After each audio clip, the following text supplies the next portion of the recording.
চিত্রনায়িকা নিপুণ আক্তারকে বাংলাদেশি চলচ্চিত্রের উন্নতির পথে অশুভ হিসেবে দেখছেন বর্ষিয়ার নির্মাতা দেলোয়ার জাহান ঝন্টু।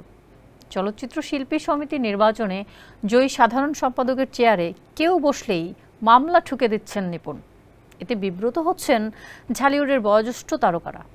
রিট করে মনোয়ার হোসেন ডিপজলের দায়িত্ব পালনে বাধা দেওয়া এবং অভিনেতাকে অশিক্ষিত বলায় নিপুণের পর বিরক্তি প্রকাশ করেছেন নির্মাতা ঝন্টু। এখন নিপুণকেই অপরাধী ভাবছেন খ্যাতিমান এই পরিচালক। বিস্তারিত জানাচ্ছেন শিবলি আহমেদ। আমি চিন্তা করেছি ডিপজল সাহেবের সাথে আমি যখন দাঁড়াবো আমি মনে হয় বেশি হলে 50টা ভোট পাবো।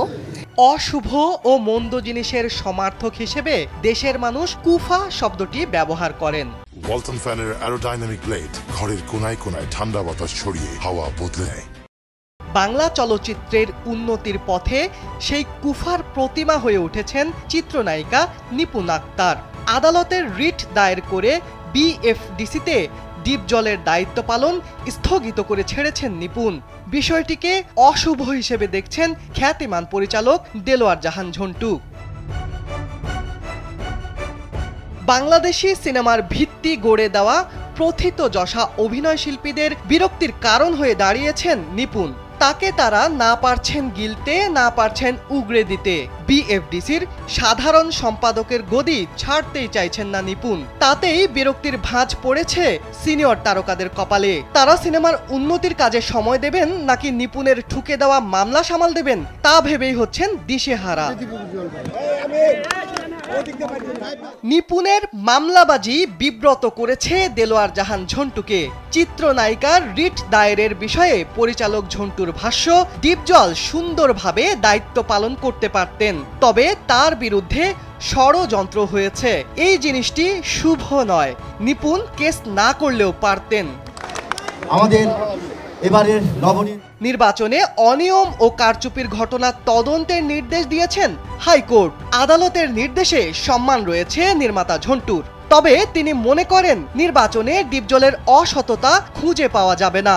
এছাড়া ডিপজলকে অশিক্ষিত বলায় নিপুণের সমালোচনা করেছেন ঝন্টু। নির্মাতা বলেন, ভোটাররা ডিপজলকে ভালোবেসে ভোট দিয়ে নির্বাচিত করেছে। ডিপজল গঠনমূলক কথা বলেন, তাই এই অভিনেতার বিরুদ্ধে নিপুণের বলা কথাকে অপরাধ গণ্য করছেন এই পরিচালক।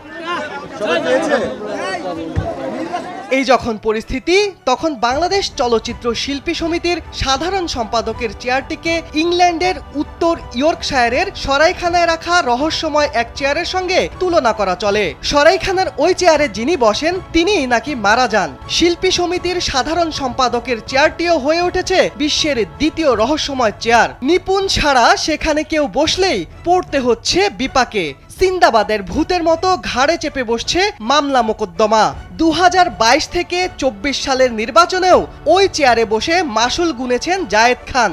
মামলা ঠুকে শেষমেশ চেয়ারটিকে নিজের করে নিয়েছিলেন নিপুণ।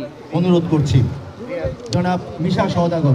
বাংলাদেশ চলচ্চিত্র শিল্পী সমিতির এবারের নির্বাচনে অনিয়ম ও কারচুপির ঘটনার অভিযোগ এনে নিপুণের দায়ের করা রিটের পরিপ্রেক্ষিতে সোমবার সমিতির সাধারণ সম্পাদক পদটিতে স্থগিতাদেশ দিয়েছেন আদালত। অন্যদিকে নিপুণের কর্মকাণ্ডে বিব্রত ঢালিউডের সিনিয়র তারকারা। এমনটা দাবি করে ডিপজল বলেন, অভিনেতা সোহেল রানা সহ বেশ কজন সিনিয়র শিল্পী বিষয়টি নিয়ে বিরক্ত। আমরা শিক্ষায় দীক্ষিত। Thank you. Shibli Ahmed, Kalbela.